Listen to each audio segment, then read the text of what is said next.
So my name is Crawford Powell. I am president of Clay County Economic Development Corporation, and on behalf of our group, we would like to say thank you so much for being with us today.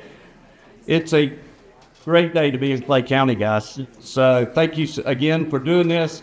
Let me identify a few of the people it takes to help pull all this together. And on the first round, if you were an elected official and in the room, please stand up and be recognized. I know we have a number of elected officials with us today.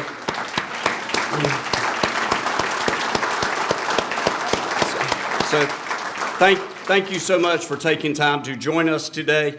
If you are part of the county staff or the municipality staff, Green Cove, Orange Park, Keystone, if you're part of the team that makes it happen on the municipality side, please stand up and be recognized.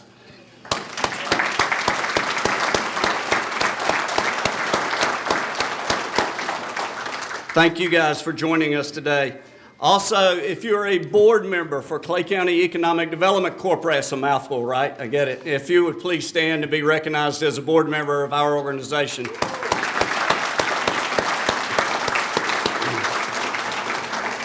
Thank you guys for all that you do. We would also like to say thank you so much to our sponsors today. We would like to thank Tico Gas.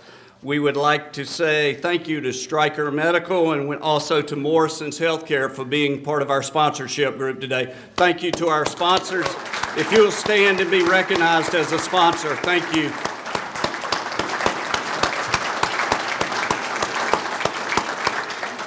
Thank you so much for supporting what we're doing here today. Also, Thrasher Horn and St. John's River State College, we appreciate you hosting this event. Today, our invocation will be led by Mr. Reese Edwards, Director of Pastoral Care at Orange Park Hospital, and he will be followed by the pledge. Mr. Howard Wanamaker, Clay County Manager, if you would all please rise. Father God, we, as always, we can never thank you enough, Lord. And today, as we celebrate health care, and we're going to hear three wonderful speakers today talk about the future of health care, and that includes me and all of us in this room. We thank you for being in Clay County and have such great leadership. Now, Father, we thank you for the council here and how they give us opportunities to discuss our business. I pray a special blessing upon the leadership here as they're always looking forward to keep us informed in Clay County. Now, Father, we thank you for the food we'll be eating shortly. Pray you'll just give a special blessing upon that and each one of our speakers. In Jesus' name I pray. Amen. Amen. Amen. All right. Just want to take a note of our active duty and veterans that are here. How about a big round of applause? Colonel Hopkins is here. Woo. Thank you, sir, for defending our freedoms. And if you all wouldn't mind joining me in a pledge of our great nation, I pledge allegiance to the flag of the United States of America and to the republic for which it stands, one nation, under God, indivisible, with liberty and justice for all. Thank you. Please be seated. All right, with the important things out of the way. All right, thank you again so much for coming out today. I'm going to give you a couple of stats just to give you a little background about healthcare. Some of this will be for the state, some of this will be for Clay County. Jacksonville Business Journal recently ran a series on healthcare in the state. I'm going to give you some of the comments out of the JBJ and kind of give you a heads up. Florida hospitals pump nearly $178 billion into the economy and employ more than 322,000 people throughout the state. But those numbers mask an industry under enormous strain and at a risk of being stretched too thin to adequately serve the population. It's a formidable challenge in a state with the largest retiree population in the nation and one that annually draws hundreds of thousands of new residents thanks to the year-round sunshine, enhanced lifestyles, business-friendly climate, and lack of state income tax. At the same time, healthcare workers are retiring faster than replacements can currently be trained. That's why hospitals are redefining what it means to compete and embracing partnerships once considered unthinkable. The logic is simple. No single health system should shoulder the burden alone. By pooling resources, they can expand access, share expertise, and build pipelines of talent for the future and reshape how and where Floridians access health care. Clay County. The 3 hospitals represented here employ over 3,500 people, 3,667 to be exact, in Clay County alone, the 3 hospitals, with an average salary of approximately $78,000. These 3 hospitals represent over $500 million of capital investment in the last 5 years in Clay County, with another $250 million plus expected in the coming 5 years. I saw a couple of contractors pass out just a minute ago. In 2024, healthcare and social assistance produced $1 billion of GDP in Clay County alone, accounting for 12.7% of the county's total GDP. Total healthcare workers in Clay County, this includes the hospitals, the doctor's offices, the nursing programs, the home health programs. Total healthcare in Clay County is represented by 11,550 people in Clay County. 18% of all jobs in Clay County are healthcare related.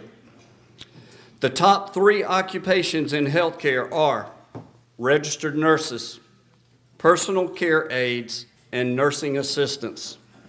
Nurse practitioners are the fastest growing occupation at 5% annually in Clay, followed by physician's assistants at 3.6% and physical therapist assistants at 3.3%. Healthcare drives Clay County. So with that said, I want to say thank you to the 3 gentlemen represented here for the hospitals for being a part of today's program and educating us on what healthcare does in Clay County. With that said, they will be introducing one another. So with that, I will turn it over to Ed for the first introduction.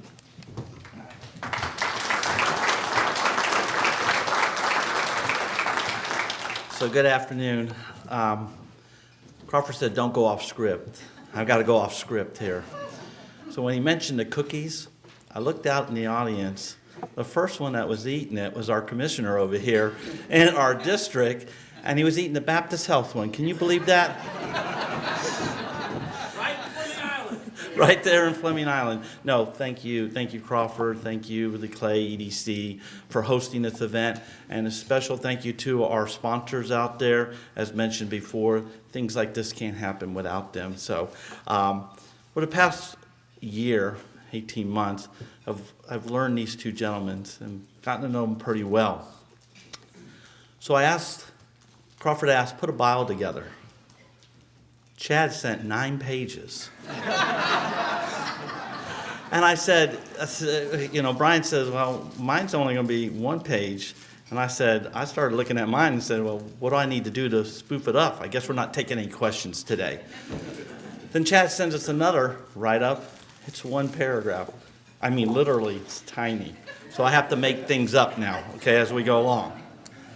But there's a couple things you might not know about Chad, and I'll interject here, but he's originally from Cincinnati, Ohio.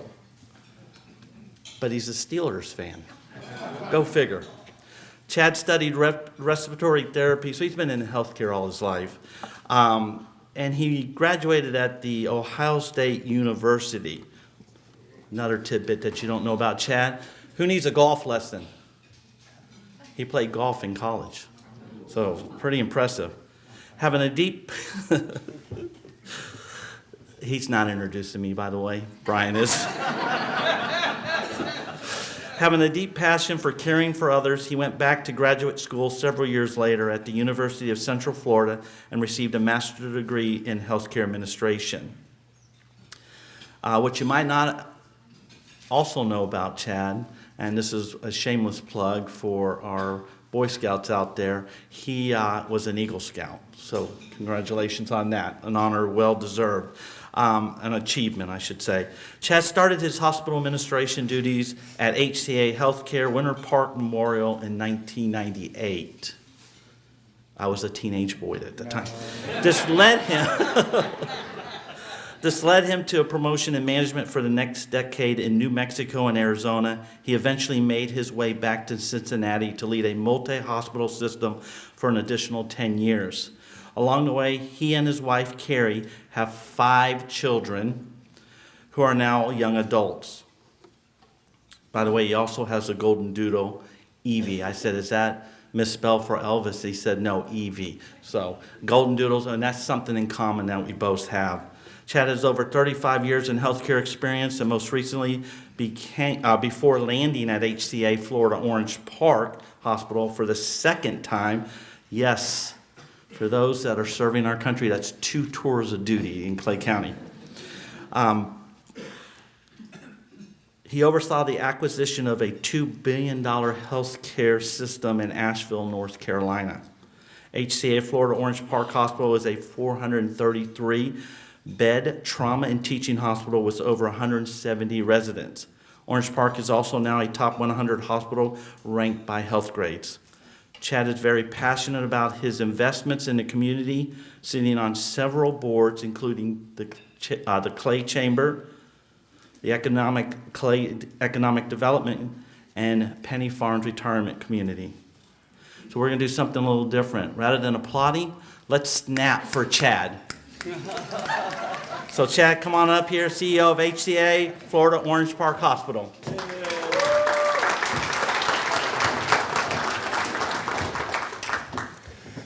Well, Bryan, can I introduce him now? Can I do that?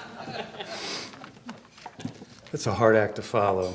I'm honored to introduce Bryan Walrath, who's the CEO at Ascension St. Vincent's Hospital here in the county. Got to know him well. I don't know if he has a golden doodle or not, though.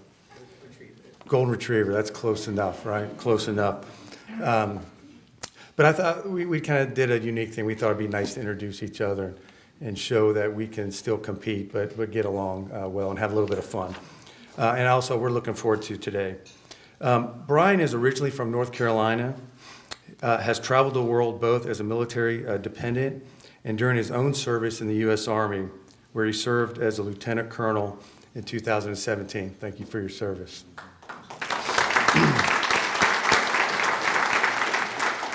When his parents retired in Orange Park, Jacksonville, it became a natural choice for Bryan and his family to call home. He now serves as president and CEO of Ascension St. Vincent's Clay County Hospital, bringing nearly 30 years of experience in healthcare. Ed's going to have 40, right? I think Ed's just get some birthdays down. Years of healthcare leadership experience across military medicine, hospital construction, operations, executive roles with nationally recognized health systems, including Cleveland Clinic and Ascension. Bryan's a proud graduate of Georgia Tech. Any Georgia Tech fans in the room? Tough crowd. All right. Sorry about that. There's probably not a lot of Buckeyes either, so that's okay. Multiple degrees and as an enthusiastic supporter of all Atlanta sports teams. He's board certified and a fellow of the American College of Healthcare Executives and currently serves on the boards of both the Clay County Chamber of Commerce and the Clay Economic Development Corporation. Bryan and his wife, Chrissy, enjoy traveling in their free time, and their son, Brandon, is a high school sophomore and a very competitive golfer, I've learned. His leadership philosophy centers on 3 core principles: caring for patients as if they were family, pursuing excellence in all that team does, and ensuring healthcare remains local so communities receive high-quality care close to home. Please join me in a warm round of applause. No clicking. We're going to applause for Bryan, for the president of Ascension St. Vincent's Clay, Bryan Walrath.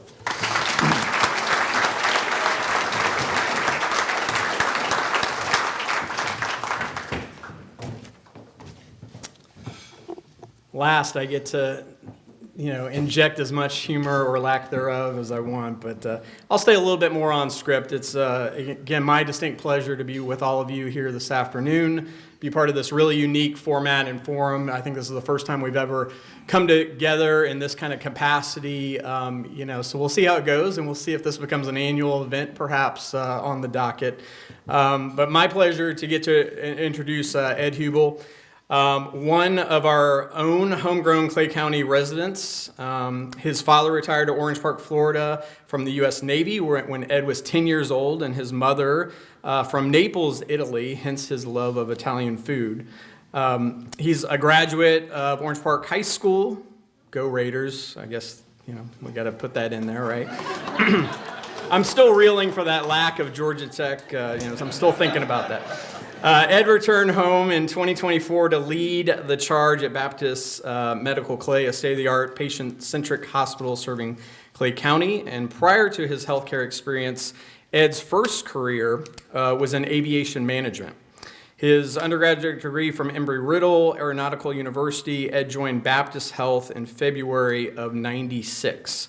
He bolded 30 years, so I think we're on a theme of, something.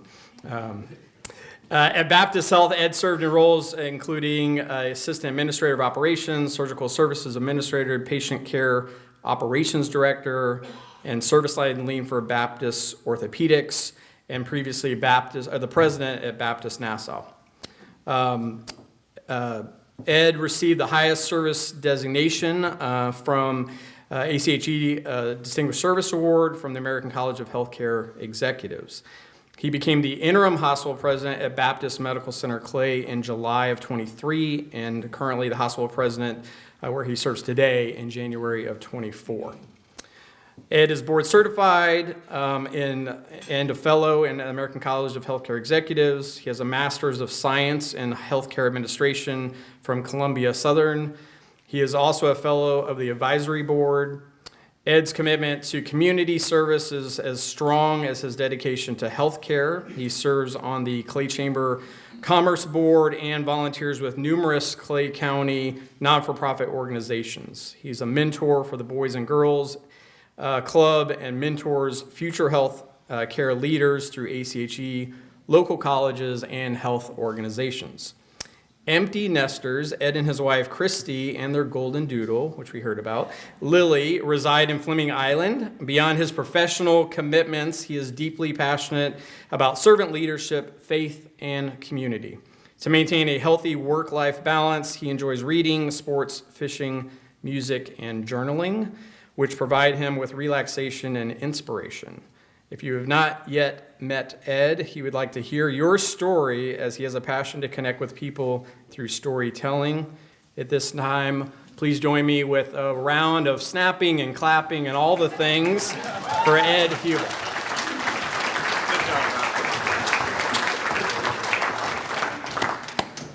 Good job, guys. That went a whole lot better than you thought it might go. So, thank you. Okay. The way we are going to do this is we have a list of questions, and I'll kind of read through the questions. A couple of them we'll start out with some answers. If I don't like them, you'll hear a buzzer. We'll go to the next one with an answer. If we don't like that one, you'll hear the buzzer again. So just be aware that we're just going to kind of migrate through. We're not going to be back and forth to the mic, so it should go pretty smooth. With that, you've told us a little bit about yourselves. Now tell us, each of you, a little bit about your organization, some of the services your hospital provides, and a little bit of the structure of how your governance is run in the hospital. Just a real quick summary on Orange Park, 433 beds, the only trauma center in Clay County. We have a huge graduate medical education program that I was lucky to be a part of when we started this in 2013 and 14. Over 170 residents. Comprehensive stroke program, so we can take care of all kinds of different strokes. About 125,000 ER visits, 20,000 admissions. Top 100 hospitals ranked by health grades. Just a really fantastic hospital. Approximately 1,700 employees. making around $42 an hour. So we are the economic engine, as these hospitals are, for a lot of the communities across the country that we serve. Our governance structure, and thank you for some of the board members that are here today. We take an approach for governance of the hospital is really kind of two-tiered. We've got physicians that sit on the board, individuals that spend a lot of time in the hospital, that understand the hospital well. And then we think it's important to have community board members on there with unique backgrounds and experiences to help lead us through what services we need in the community and also be ambassadors for the community. I'm very lucky. I've got a really good board. They take their job very seriously. Their overall responsibility is safety and quality for the hospital, overseeing credentialing, keeping management, straight and narrow, and ensuring that the hospital is moving forward. So that's a little bit about Orange Park. Ascension St. Vincent's, Clay County, if you don't know, is located in the central northern part of the county. Been there around 13 years. My running joke was which came first, the Walmart or the hospital. So it definitely entered that space in a time where there wasn't a whole lot out there. And as most of you know, with the toll road and everything else, just it's grown considerably.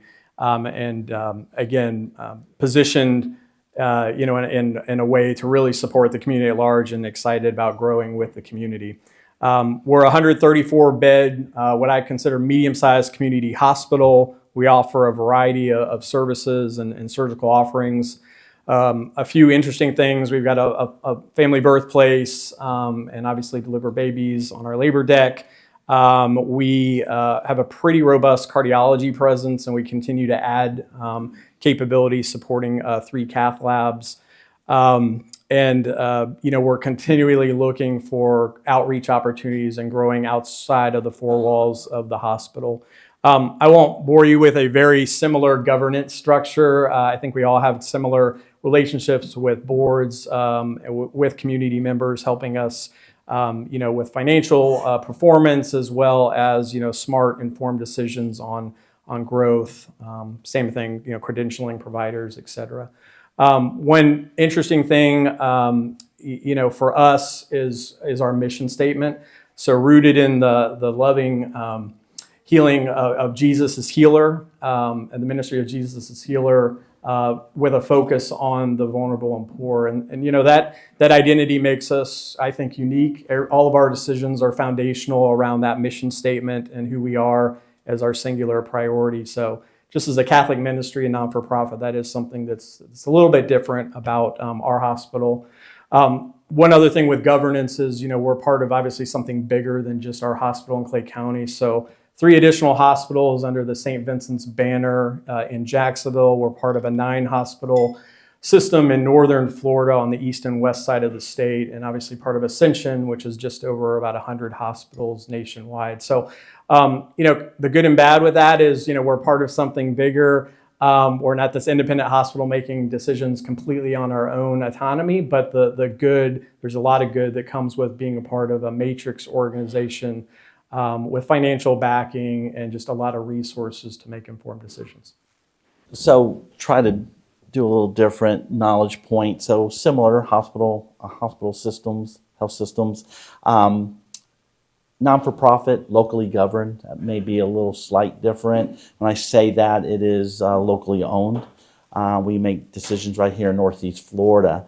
We have over 200 points of care, entry points for access of care for the community. When I look at Baptist Clay, what that brought here in this community was just a 3rd provider, but it also brought that economic engine right here in the what I call the eastern part of Clay County, southeastern part. And so what he did not share from a stat perspective, it's about $250 million to build a hospital. So that's that economic investment within the community. Some of the services that we offer similar to meet the community needs here to those we serve.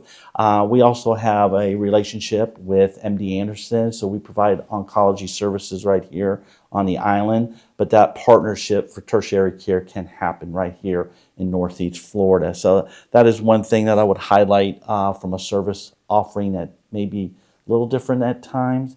But again, I can bore you with stats, which I won't, but I will. No, actually, ED visits about 37,000 in just a short period because we didn't come to hospital-based services until December of 2022.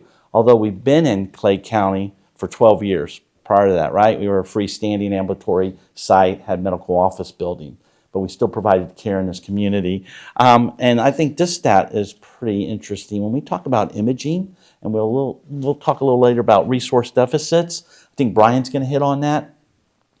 We did 85,000 imaging tests last year, 2024, or 2025, I'm sorry, 2025. If you think about that, somebody has to do that. So we're going to talk about some of the deficits and resource needs that we have to have in this community. So thank you. Thank you for the opportunity. And I'm sorry I did not wear a tie. We all agreed to not wear a tie, so I brought my hanky out. Ed, since you mentioned for us non-healthcare lay people, when you say imaging services, that includes X-ray, CT, MRI, ultrasound. Okay, just to give you an idea. So if I'd have thought about it, I would have collected all their ER visits, divided it by 12, and tell you how many of you guys statistically will end up in the ER after lunch this afternoon. So we missed that one. All right. What keeps you guys up at night? What are some of your bigger challenges that you're seeing over the next 3, 5, 10 years? And with that, I'm going to probably start with Bryan and talk about staffing, human capital. What does that look like? We just read that there's a huge outflow of staff. And so how do you counter that? When I was thinking about that question, and you kind of use the term, what keeps you awake at night? My wife would say, what are you talking about? You have no problem sleeping, and you probably have some disorder or something. So I sleep well at night. But all jokes aside, this is an important topic when we think about human capital, workforce. Many of you have been part of, meetings even here in Thrasher talking about the future state of the workforce, and it looks pretty daunting and bleak, and healthcare is no exception. There's a stat that says in 10 short years, the nursing deficit here in the state of Florida will be 60,000. And even though there's some literature that says, we're increasing or shortening the gap of vacancy rates present day, we're shortening the gap of turnover present day. Some of that is also depends on how you're qualifying the time period, right? So there's obviously some COVID effect, and depending if you're looking at the past 10 years, those numbers might be a little bit skewed. But either way, it's a challenging problem set that we're all faced with. We're all competitor hospitals. One point out, there's a finite number of, let's say, nurses or physicians, and so we're all sort of jockeying in some ways for attracting talent. That's one challenge that's out there with just a lesser amount of talent in the workforce, whether it's this year or 10 years from now. Competition is out there, and we're all vying for, in some ways, the same finite resources, which I think goes without saying. Our workforce, in particular in healthcare, is aging out a little bit. We're having talent that has a lot of institutional knowledge, that has a lot of skill sets and competency that's leaving the workforce, retiring, and not necessarily the same numbers, there to backfill that exodus. Speaking of that same new workforce, not to make any generational jokes, because know your audience, and there might be some younger members in the room, but there's a different perspective on culture and flexibility and what does work-life balance really look like. One thing I personally do is I challenge people entering healthcare with the phrase, do you want a job or do you want a profession? And it's my way of really getting into we want you here for the long haul. We want to invest a lot in you. We want to talk about succession planning, and we want to really focus on retention recruitment is great, but we really want to focus on tactics around retaining a high quality, competent workforce for many, many years to come, not just a job today, but a profession. And I think the last thing I'll leave you with is just a tactic that we're doing at our hospital and across Ascension. And it sounds pretty simple, but we think it's going to be pretty effective. We've got this new app-based QR code that is called Always On Listening. And really our goal with that, Florida was a pilot program for Ascension with this app. And what it does is it gives frontline associates, employees, a binary decision when they have a problem. So the first opportunity is first line supervisor, someone that they can go to. Hey, I've got a problem with my schedule today or punching, my time clock or whatever. First line supervisor. This is the other side of the coin, which are all those other things that become barriers. The printer's not working. My internet's down today. All the IT stuff. That door always squeaks and no one ever fixes that door. So all of those can now be solved in some ways with this connection. And it's all about a feedback loop with our staff. And we feel that not just the feedback loop, but then showing results will be really powerful to, again, creating an environment day after day that's receptive to their needs, that shows that leadership really is listening and does care. And ultimately, we think our retention numbers will improve because of efforts like that. I'd like to add a little bit to that too. So thank you, Bryan, for taking on that question. And when we talk about the human capital aspects and the resource deficit for the future, we've got we have a few colleges in the room, those that do professional development, is how do we fill that pipeline? And how do we begin at an early age? When I look at Superintendent Broski over there, how do we begin in schools as early as elementary school? Because there's a profession in healthcare. It's not just a doctor or a nurse. We have many professions, and where some of our deficits will occur in the near future, I mentioned, think about the 85,000 imaging tests, and you put us all together, it's probably 500,000 imaging tests. Who's going to do those tests? The most important, who's going to read that? So from a continuum of care, we've got to fill the pipeline and be creative of that. We can do it locally, our engagement within our retention, as Bryan mentioned, retaining that team, but how do we build the pipeline beginning in our elementary school all the way to our colleges? Just real brief, because I know we got a lot of questions we want to get through, but I think things that keep us up at night, Bryan did a really good job talking about the workforce. We think as a company, I was remiss in talking about HCA healthcare, and maybe I'll get a second in a few minutes, but cybersecurity is a big issue, a big concern, and you probably deal with this in your lines of business. We've had to build infrastructure and manpower around cyber tech, and it's something that if you ask the CEO of HCA Healthcare, he would tell you, workforce development, but cybersecurity as another one. Good deal. I think, Chad, you might have mentioned in our pre-meeting, one of you guys did, how many nursing openings are you, one of you threw out a huge number for. Yeah, Bryan mentioned, Florida, right? 60,000 are there. Really across the nation, it's about 500,000. We think that number will triple. And we'll talk a little bit later about AI, but the physician shortage is just as bad looking. Look, I'm on the tail end of the baby boomer, so I'm thinking, how am I going to get through this? It's not going to be enough to get me over the hump. So we had a discussion about behavioral health that I think, Ed, you had some comments. Yeah. So what keeps us up at night? You're hearing some common themes amongst us. As we mentioned, cybersecurity. I will probably go to workplace violence, big, probably in every business owner's mind, but I'll specifically to behavioral health. And when we think about Clay County, what does that really mean? There's probably an awareness campaign. I'm just going to say it out loud, an awareness campaign about the number of individuals that had a behavioral health visit in 2024. The data's lagging. But if we look at Clay County by itself, adult behavioral health visits was 217,000. Now everybody's probably thinking real quick the math in their head. We only have a population of, I'm going to call it 250,000 in Clay County. But you have to think that there's a cap and there's 6 visits per a patient. That's still an astonishing number that come and seek health care. Look at the number of behavioral health patients that do not seek care. Now it goes deeper than that. Part of this also is how many pediatric or adolescent behavioral health do we have in this county? We had over 63,000 adolescents behavioral health visits in Clay County. Now convert that to the impact of the hospital.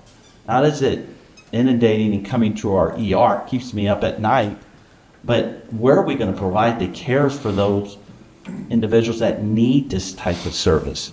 And so in Clay County, from an inpatient, those that convert from an ER visit to an inpatient, in Clay County, and this is amongst all of us, 1,691 patients needed inpatient services. And that is one patient, per visit, one patient. So if you think through that and our capacity, we each named the number of beds we have, and Clay County is growing at 11% inpatient needs over the next 5 years, continues to grow. That's just not organically, it's just the needs of our baby boomer, specifically to behavioral health. How are we going to support that? And how do we bring those resources? And it begins in the schools, it begins out in the community, and it begins bringing the outpatient services. And then lastly, I'll leave you with how many pediatric or adolescents are hospitalized. Over 500 kids in 2024 live in Clay County that were hospitalized. So, well, let's talk about something exciting. How does the cost of healthcare look when you're figuring out the pluses and minuses throughout the year? Let's talk about something exciting like this. The cost of healthcare? The cost of providing healthcare. Oh, just something we talked about earlier? Yes. Just a Trivial Pursuit question we asked earlier, right? So, just for our hospital and very similar to the other 2 hospitals, what does it cost to keep the lights on, pay the staff, the supplies, those types of things at Orange Park for 1 month? You can't answer this, Ed. You get to take away a to-go plate of barbecue. Just healthcare is very expensive. So just at Orange Park, it costs $1 million a day to keep the lights on, pay the staff, pay the supplies, pay for our Stryker equipment.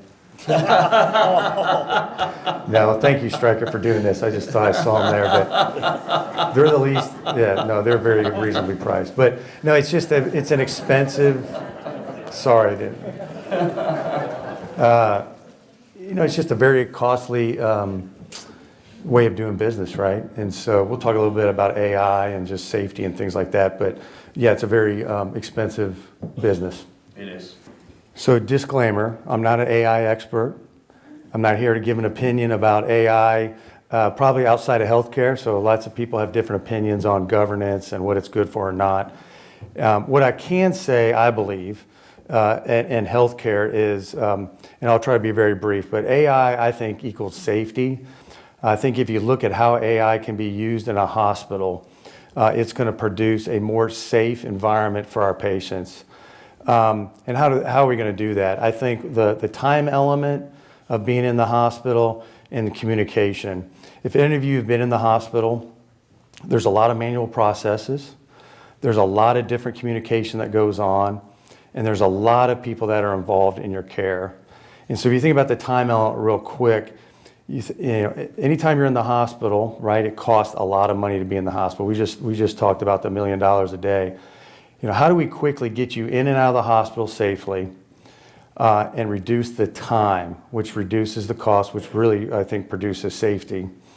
The other piece is really around communication. A lot of manual processes. You might see 10 doctors, 10 different nurses, 10 different ancillaries. How do all those people get the exact same piece of information and ensure that the continuity of care is good. And so if you think about some of the AI tools, we have ambient technology where it can basically record what the doctors are saying, what the nurses are saying, and put in an AI kind of format to really pull out the most important aspects of your care.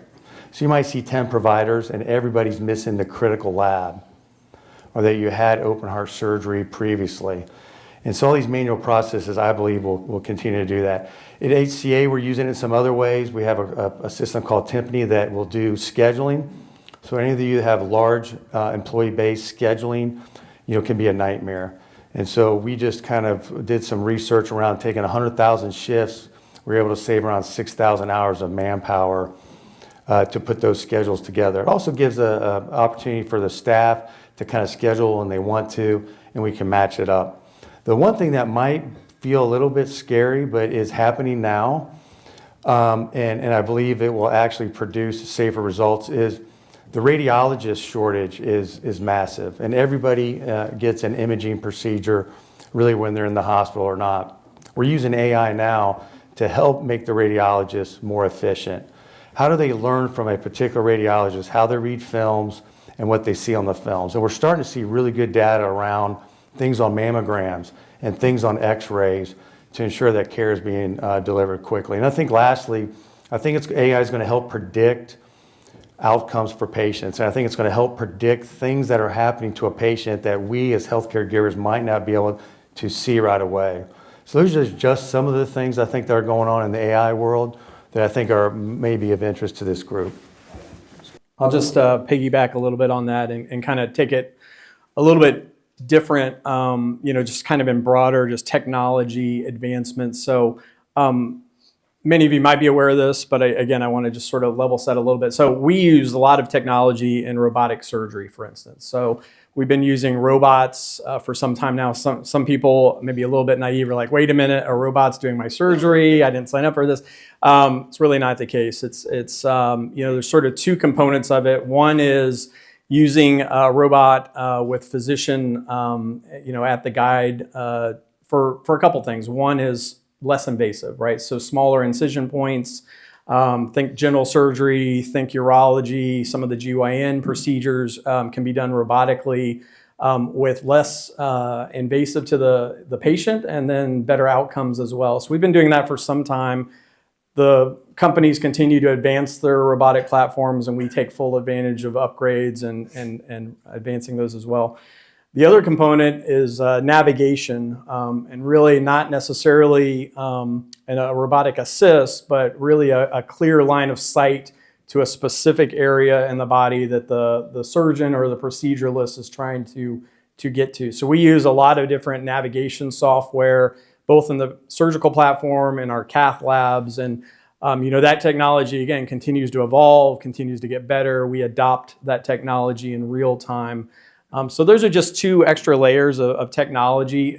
Kind of to Chad's point, we're kicking the tires on AI, machine learning, all the things, and we're equally excited. Obviously, there have to be safeguards. And back to the comments earlier about cyber and some other challenges, you have to do it with a lot of attention, but we're excited about the space of AI and technology for sure. You guys have mentioned cybersecurity. I don't want to get too deep in it. I think earlier, Chad, you mentioned how many hits, was it daily, monthly, that you guys are getting? Yeah, so HCA Healthcare, 190 hospitals, largest healthcare company in the world now, 100,000 hits easily a day. People trying to get in our systems, hacking them. We were fortunate to learn and partner with Ascension to learn from them, and they've had some things go on, and I think for all of us it's just a matter of time, right? And so how do we learn from each other? But it's really a big threat, and it will halt a hospital, and it's terrible. It's terrible for our patients. It's not safe. You got revenue cycle issues, things. So, we've got a whole team of people. There's like a whole war room and all kinds of things in Nashville to try and manage just the cyber attacks every day. Let's talk a little bit about what your organization's involved in in the community, in addition to running the hospitals every day, which you guys have to do, but what are some of the community needs assessments and partnerships that you guys are engaged in? Ed? So part of this is if you're a beacon of hope with healthcare in your community, you also reinvest in the community that you serve. And so part of the assessment, other than just dollars into our partnerships with certain organizations, we do a detailed, what we call a community health needs assessment. The non-for-profit organizations get together, and this is healthcare, get together and they determine the needs of the community they serve, and that need is determined three ways. One is by the community members in that community. Two is it's by the residents that live in that community. Third is it's about your own team that lives in that community. And we mirror that up and we come up with 2 or 3 elements that we will focus for the community with our partners. And for example, for the next 3 years, the Community Health Needs Assessment for Clay County that we will be involved in from Baptist Clay is food insecurity, and that's broad, so it's food insecurity. And the second, mentioned it earlier, it's behavioral health, but specifically to adolescents. So we will have targets and goals for that along with the community and where we invest our dollars. And when we talk about investments in dollars, something like that, since 2023, January of 2023, we've already put in $1.4 million to the community to partner to get this initiative underway. You start thinking through that. The dollars come back and forth, but in the long run, we protect the schools, we protect the family, and then we can deliver the right kind of health care. I think philosophically, you talked a little bit earlier about being the economic engines of a lot of communities. I think the three of us feel a deep obligation and duty to support our communities. Most of those are not-for-profits, and we partner with around 16 or so partnerships in the community to help them with their strategic visions that tie to ours, really around improving access. We do a lot of things with the schools as well, trying to help support the schools and keeping kids and others, out of the resources they need to kind of take care of those, and how do we take those on. But we've felt that obligation, particularly here in Clay County, deeply to do that. Yeah, just echoing some of the same. So, Ed mentioned the Community Health Needs Assessment, very similar. Every year we get an opportunity to sort of adjust that. For us this year, it's around food insecurity as well, and access to care, and really improving access, which, Chad mentioned as well, as sort of like governing, focus areas. We talked earlier about relationship with the schools. I think that's just one, further relationships with educational partners. We talked about pipeline, really creating these win-win opportunities where we provide training platforms, opportunities for nurses to come in as interns, a pathway to landing that first job, post-graduation. So again, I think that's an easy button for us, and one we can definitely get outside of the 4 walls of the hospital to further our relationship with educational institutions and partnerships.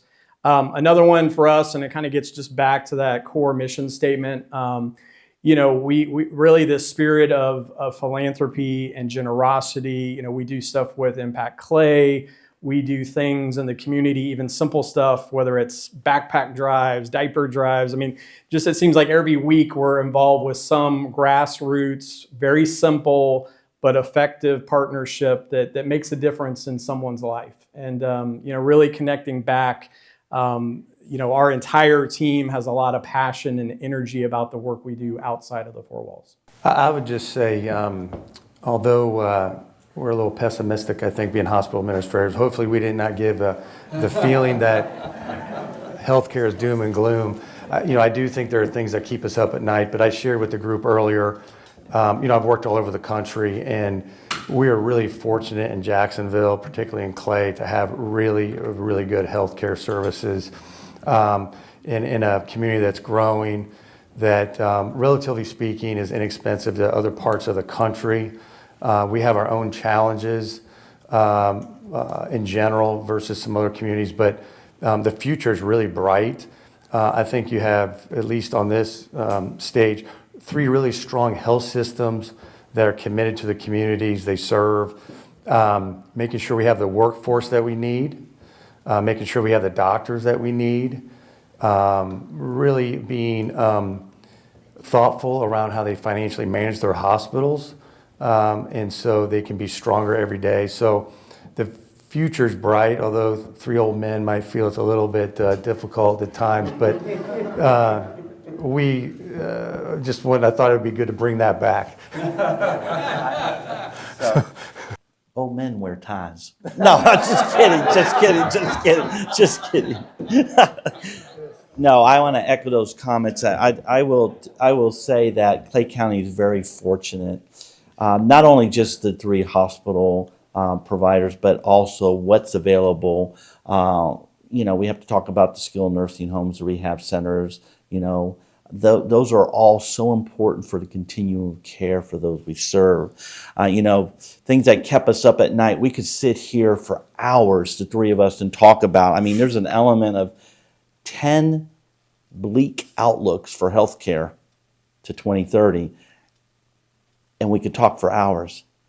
But at the end of the day, each one of us, no matter what's said, can lay our heads down on the pillow at night and say, we served 100 ED patients today.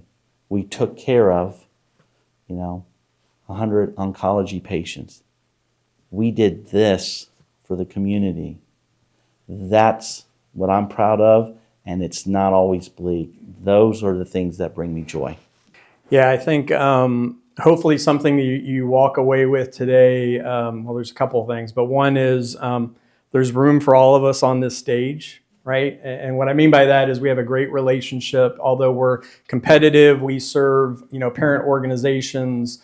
I think we all share a common good, which is, growing with this community, and we're very passionate about the work we get privileged and blessed to do each and every day.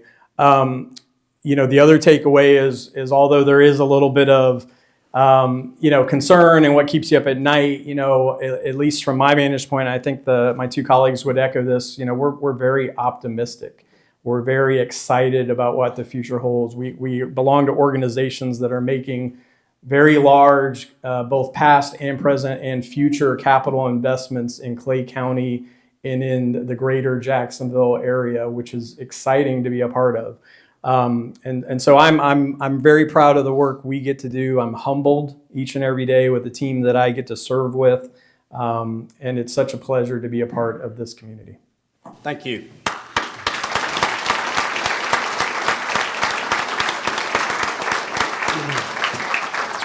Great job. Thank you so much for your patience today. I know we ran a little bit late, but I thought it was some great information. Thank you again to Tico, Stryker, and Morrison's for being our sponsors for today's lunch. The video will be available off our YouTube page in about a week. Lindsay standing back in the back. Thank Lindsay for making sure you had a place to. So, great job, Lindsay. Great job, Lindsay. Thank you again for your time. Everyone have a great day and a great week.